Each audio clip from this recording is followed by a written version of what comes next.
Good evening. That's better. Chennai is warm, so we have warm evening and warm welcome greetings from Bala. Thank you very much. And I'm very, very delighted to be here for multiple reasons, at least three of them I can think of. One is that I'm passionate. I'm passionate about family business. I'm passionate about discussing. I'm passionate about listening to family business.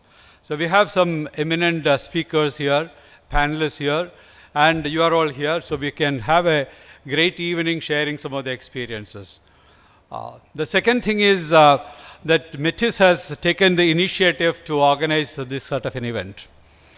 This is phenomenal. Because my own experience with the family businesses in India and outside is that very often families do not know their own potential. Very often they do not know how to proceed and build and perpetuate their own family businesses. So Metis has taken the initiative in terms of offering this kind of service. And I think I would say that this is a great initiative and then congratulate the Metis team for taking the initiative. Please give them a big applause.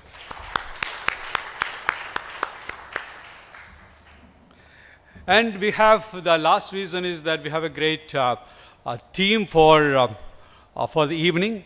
It is about building, identifying and discussing the building blocks for transformation of family business. It's not just building, but family businesses undergo transformation as they go along, as they grow. And this transformation takes place both on the family as well as the business fronts. So what I propose to do currently at this stage is to share with you some of the basic ideas about family businesses, and then I would request the panelists to come forward and then we will listen to them.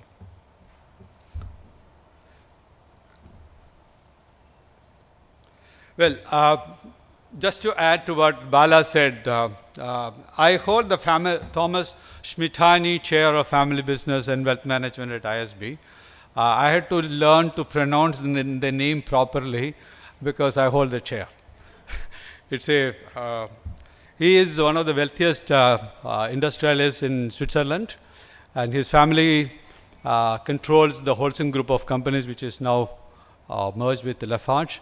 And so we have been doing a lot of work on family business, and we continue to do activities in that respect.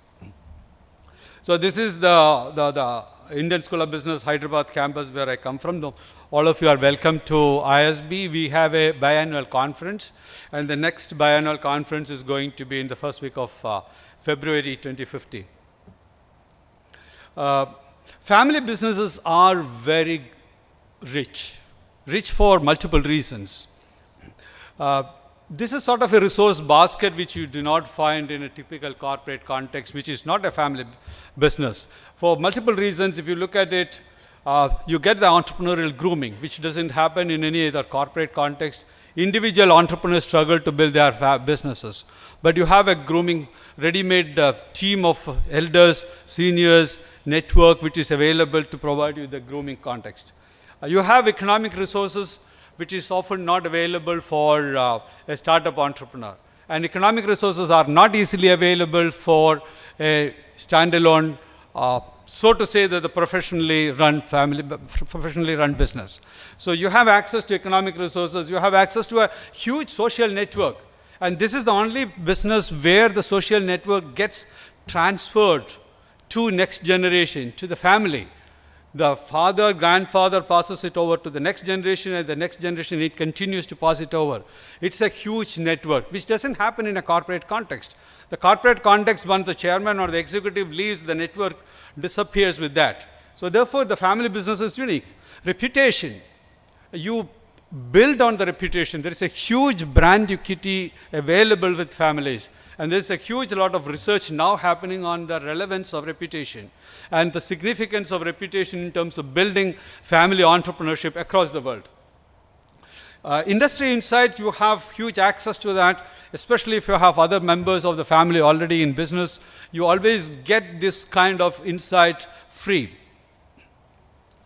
Committed manpower, you have the family members who are committed to this, passionate about the business. And then you have the huge emotional support. Whether you are on the up or the down, the emotional support comes. So this is a unique kind of basket which exists, and often families do not recognize that you have something great with you. And that is the significance of family business. And if you look at the family businesses which have survived across generations, you find that this resource mix is cleverly, efficiently, effectively utilized to build further and further. But my experience is that you cannot take this for granted. This resource basket is there, often it becomes destructive. And that's the reason we find that family businesses often follow the amoebic model. I find that very often family businesses grow, they come to some size and then they break up. And sometimes it is amicable, often it is not so amicable. Often it is not so pleasant, it's a painful experience.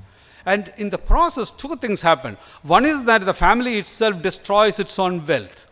Second is that it loses its competitiveness, it loses its credibility, it loses its potential to build scale in the business. So there is a huge implication of this amoebic model. And again, if you look at the families, and if you reflect over of my experience, is that often this is because families do not know how to manage this, how to allow this unicellular organism to become multicellular and become more like a banyan tree with its own branches, with its own shelter, with its own potential to grow further and further. And so there is a need for education, there is a need for creating awareness. And that's what this conference is about, this initiative is all about. Fundamentally, we have to understand that family and business are two different systems. Family is about happiness, caring, affection, everything. Family membership is by entitlement. Membership is by birth. Business is meritorious. Business is by choice. And business is driven by competitiveness. So these two are entirely different. While family is a reflection of socialism driven by values, traditions, and all informality, business is driven by capitalism, structure, systems, processes. The relationship is formal. If you are good, you have a place there. If you are not good, you don't have a place there. But businesses grow out of families. Businesses are subsystems of families to start with. And they continue to apply the same principle later. And as a result, you apply the family principles of success in the business context. And that creates a lot of problems. In many cases, family finds business solutions for family challenges. Complexity comes also because as the business expands, you have three different systems: family, business, and sometimes you have outside investors, owners. And their own priorities, their own target, their own objectives of associating with you are different. And so the family comes with one objective. Employees or the other people who are associated with the business have different kind of priorities. And the third is that the owners or other owners, outside non-family owners, investors, they come with a different set of priorities. Always these are not having a shared synergistic goal. So you have to balance the requirements of all these stakeholders as we go along, which is also not easy and which creates a lot of problems. Fundamentally, because family thinks that the business is theirs. And the family has the freedom to dictate the destiny of the business. Family can decide whatever is good for it, and that goodness should be applicable to businesses. So that's a big challenge. You need to have education to change that. As a result of all these things, we find that family businesses do not survive. And that's what the earlier clip said that about 13% or 14% survive beyond the first generation, and only 4% survive beyond 3 generations. So we have this saying across the world, shirt sleeve to shirt sleeve in 3 generations. In Hindi it is said that Haveli ka umr 70 saal, or in English it is clock to clock in 3 generations, essentially because families do not know how to preserve it. By the time it comes to the 3rd generation, things are taken for granted, the wealth is taken for granted, right to run, the right to rule is taken for granted. And as a result of the mixed number of reasons or multiple number of factors, the family businesses do not survive beyond 3 generations.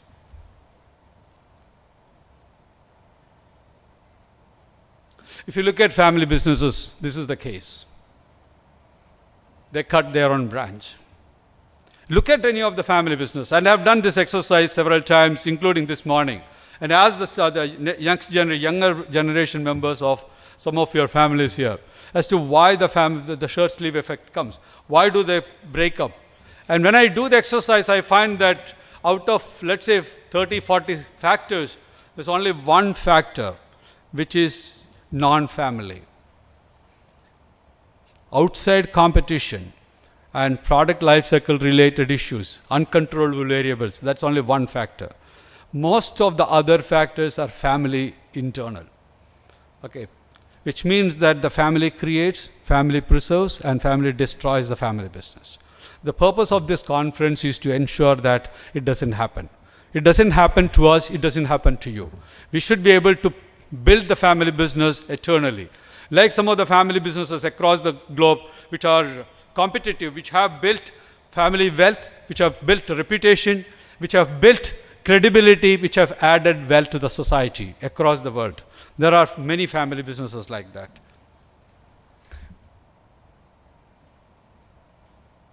One fundamental question, why it's happening? My observation is that the stakeholders do not see the picture the same way.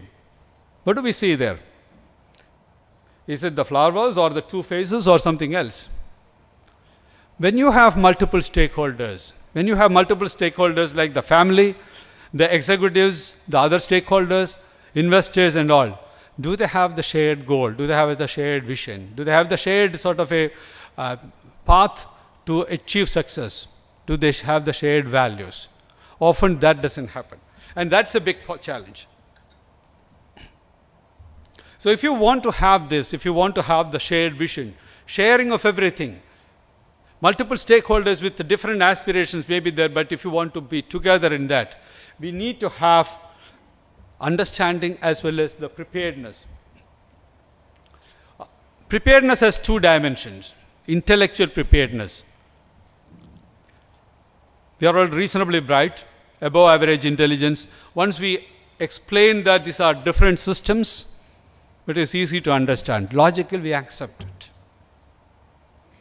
But it doesn't happen in reality because the acceptance at the emotional level doesn't happen. I agree to delegate. I agree to pass over. I agree to induct somebody. Agree, yes. Am I ready to do it? When? Tomorrow. And the tomorrow never comes. That's a tragedy of the family business. The emotional willingness, emotional preparedness to take the action and move forward and do things collectively, build the business together, especially understanding that there are multiple stakeholders, you have to accommodate different views, you have to find the synergy. And that requires emotional preparedness. So my request to you is to build this emotional preparedness. It all depends on the attitude. If we have the willingness, we can do that. And family businesses will be able to thrive, will be able to continue to build across generation. You can leave a legacy if that emotional preparedness is there.